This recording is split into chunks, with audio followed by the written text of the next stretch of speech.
then we do not want to restart to apply recent changes yet. You do that after uploading the repository in the next steps. The next steps will show you the third item on the slide that shows you the steps of testing and validating the repository. That is loading the repository. So to load the repository, what we will do is we'll go now to the deployment tab. Under the deployment tab, you will go to the pre-selected repository tab. If it's not selected for you, you will have to choose that option. Then you click and edit configuration again. Log and edit configuration was completed successfully. Then you click close. Then when you click close, you receive the message that log and edit configuration was completed successfully. That should be the case before you can proceed. If you do not get that message, you get some other error. Then you need to investigate that error and determine what caused that error before you can proceed. Otherwise, your next steps will be unsuccessful. In the Upload BI Server Repository section, we'll click Browse, and then we'll browse to our computer where we have the RPD that you're working with, which is, in this case is Paint. So we'll click on Paint and then click Open. Then we'll type in the password for the RPD.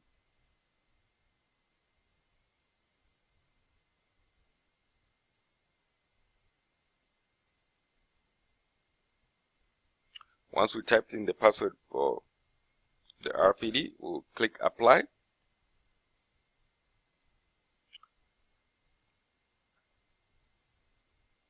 Once we've clicked Apply, you will notice that the default RPD has changed. At this point, what we want to do is we want to activate changes. Again, we'll wait until it shows that message that activating changes was successful. So once we receive this message, we'll click Close.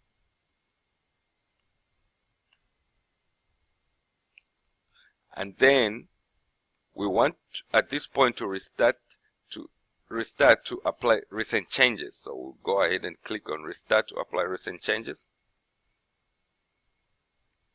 And then when it gets us to the system shutdown and setup, we want again to restart the whole server.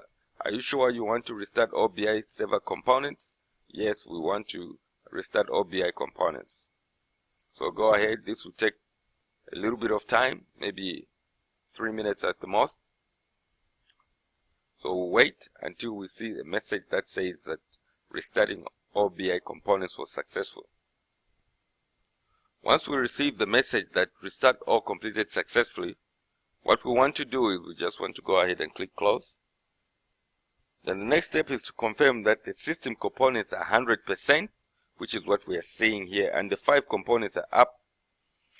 Then we'll leave the Fusion middleware control open, and we'll go ahead and set up query logging at this point. If you recall, in an earlier step, we followed these steps. So we just completed the process of loading the repository. Now the next steps will show you how to set up query logging. So go ahead and open the BI administration tool. At this time, what we want to do is we want to select File, Open, and then we want to choose the option that opens the administration tool in online mode. You use online mode to view and modify a repository while it is loaded into the Oracle BI server. The Oracle BI server must be running to open a repository in online mode. So we just completed loading the BI administration tool into the Oracle BI server. So we are therefore in a good position to open this RPD in online mode. So we click File, Open, then we choose Online. Then we type the password.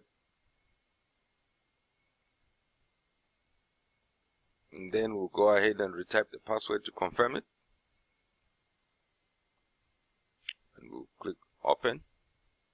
So you will notice that now we have a prefix that says online. This shows that you've gained access to the Oracle BI administration tool while it's in the server, and you can now make modifications to it. The next step is to select Manage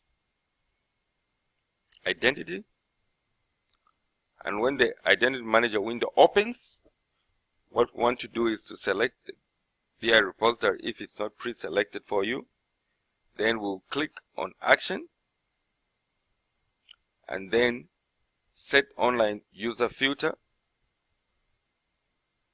Then you will enter an asterisk or a star, and then you click OK. This action will display all the users that are available in the identity store. In the right pane, this area, you will double click your administrative user to open the user dialog box. In this example, I will double click on WebLogic, and this opens the user dialog box. In the user dialog box, on the user tab, set the login level to 2. So we'll go ahead and set it to 2, and then we'll click OK. In the Checkout Objects dialog box, we'll click Checkout. Then we'll select Action, and then Close to close the Identity Manager. The next step is to click File, Checking Changes. Do you wish to check global consistency? No. Once that action has been performed, we want to save the repository. There is no need at this point to check the global consistency. Instead, we'll make a copy of the repository. So we'll go to File, Copy As, Repository. Then we want to replace the existing repository that we've been working with. So click on that. Then say, do you wish to replace it? Yes, we wish to replace the RPD. Next steps is to close the file. So go ahead and click File and Close. You have to save and publish your changes on the master server and the name of the PC. Then we'll click OK. In order for your online changes to take effect, you will have to manually restart each non-master Oracle BI server instance in the cluster. Then you again click OK, and that closes the Paint repository. The following step, which is create an analysis and run an analysis, will follow the setting up of the query logging, and this is what we'll now demonstrate. So you go ahead and open your browser. Then, like I said, I've already have my tabs set up to log into the analytics. So you click on the analytics, and this will bring up the business intelligence window. So type in WebLogic, comes up. I saved the password in memory of Firefox. That's the reason why it auto-populated. Then we'll click sign in.